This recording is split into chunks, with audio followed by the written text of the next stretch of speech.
উৎকর্ষ বাংলার ট্রেনিংয়ের টাকা ভালুকা এসবিআই অ্যাকাউন্ট থেকে উধাও হয়ে গেল। ভালুকা এলাকার বেশ কিছু মহিলা তারা উৎকর্ষ বাংলার তাঁত শিল্পের ওপর ৭৫ দিনের একটি বিশেষ ট্রেনিং করেছিলেন গত বছর মার্চ মাসে আনন্দবাস এলাকায়। সেই কারণে এই বছর ফেব্রুয়ারি মাসের ২৯ তারিখে তাদের প্রত্যেকটি অ্যাকাউন্টে ৭৫০০ টাকা আসে। গত মার্চ মাসের ২ তারিখে তারা সেই টাকা তুলতে গিয়ে দেখে তাদের অ্যাকাউন্টে কোনো টাকা নেই। তবে বেশ কয়েকজন আছেন যারা ১ তারিখে এটিএম থেকে টাকা তুলেছেন, তারা টাকাটা পেয়ে গেছেন।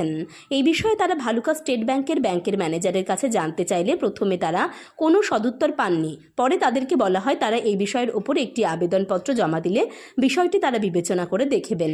এই বিষয়ে তারা সোমবার সকালে ভালুকা স্টেট ব্যাংকের সামনে কিছুক্ষণ বিক্ষোভ দেখান। তাদের অভিযোগ, তাদের অ্যাকাউন্ট থেকে টাকা কে বা কারা তুলে নিয়েছে সেটি তো ব্যাংক ম্যানেজার জানাবেন। তবু ব্যাংক ম্যানেজার কিছু বলছেন না। উৎকর্ষ বাংলা ট্রেনিংয়ের টাকা তারা যেভাবেই হোক ফেরত পেতে চান। আনন্দবাস গ্রামে হ্যান্ডলুম একটা ট্রেনিং সেন্টার ছিল। সেই ট্রেনিং সেন্টারে ভালুকা পঞ্চায়েতের মধ্যে ১৮০ জন ট্রেনিং করে। সেই ট্রেনিং করার পর ১ বছর হয়ে যাওয়ার পর যখন টাকা ঢোকে ৭৫০০ টাকা গত ২৯ তারিখে ২৯/২/২০২৪, তারপর ২ তারিখে ২রা মার্চ দেখা টাকাটা অটোমেটিক অ্যাকাউন্ট থেকে কাটা হয়েছে। এতগুলো মহিলা যারা ৭৫ দিন প্রচুর পরিশ্রম করে ট্রেনিং করেছিল, কিন্তু সেই ট্রেনিং করার পর টাকা ঢোকার পরও দেখা যাচ্ছে সেই টাকাটা নেই, টাকাটা কেটে নিয়েছে। মহিলারা সব ব্যাংকে এসছে, ব্যাংক ম্যানেজার বলছে টাকাটা কিভাবে কেটেছে আমরা জানি না, তবে যেখান থেকে কেটেছে, যেখান থেকে দিয়েছে সেখানে কেটেছে, কিন্তু এরা এখন টাকা পাবে কেন কোনো নিশ্চয়তা নেই। যাতে এরা টাকাটা পায় আমরা মিডিয়ার মাধ্যমে জানাতে চাই।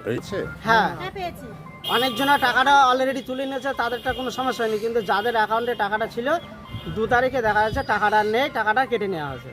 আমরা একটা তাঁতের ট্রেনিং করেছিলাম আনন্দবাস হ্যান্ডলুম ক্লাস্টারে, ওটা ভালুকা পঞ্চায়েতেই পড়ে। আমরা ট্রেনিংটা ৩ মাস ধরে করেছি। ট্রেনিংটা করার পরে আমাদের ১ বছর শেষ হয়ে গেছে। স্যাররা ফোন করছে যে তোমাদের টাকা ঢুকেছে কিনা চেক করো। আমরা টাকা ঢুকেছে চেক করে আসলাম, তারপরের দিনকে সন্ধ্যায় টাকা তুলতে গেছি, টাকা দেখলাম গিয়ে নেই। আপনারা ব্যাংকে গেছিলেন? হ্যাঁ, ব্যাংকে গেছিলাম। কি বলছেন ব্যাংক থেকে? ব্যাংক ম্যানেজার বলছে হ্যাঁ আমাদের এখানে তো দেখাচ্ছে টাকা কেটে নিয়েছে, এবারে কারা কেটেছে আমরা সেটা বলতে পারবো না। যারা টাকা ছেড়েছে তাদের টাকা নেওয়ারই ক্ষমতা আছে। হ্যাঁ, পেয়েছে। আমার বাড়িতেই আমার ননদ আমাদের সঙ্গে গিয়েছিল, ওর এটিএম ছিল বলে ও টাকাটা তুলে নিয়েছে, আমরা তুলতে পারিনি। এখন দেখছি আমাদের জিরো ব্যালেন্স, টাকা নেই।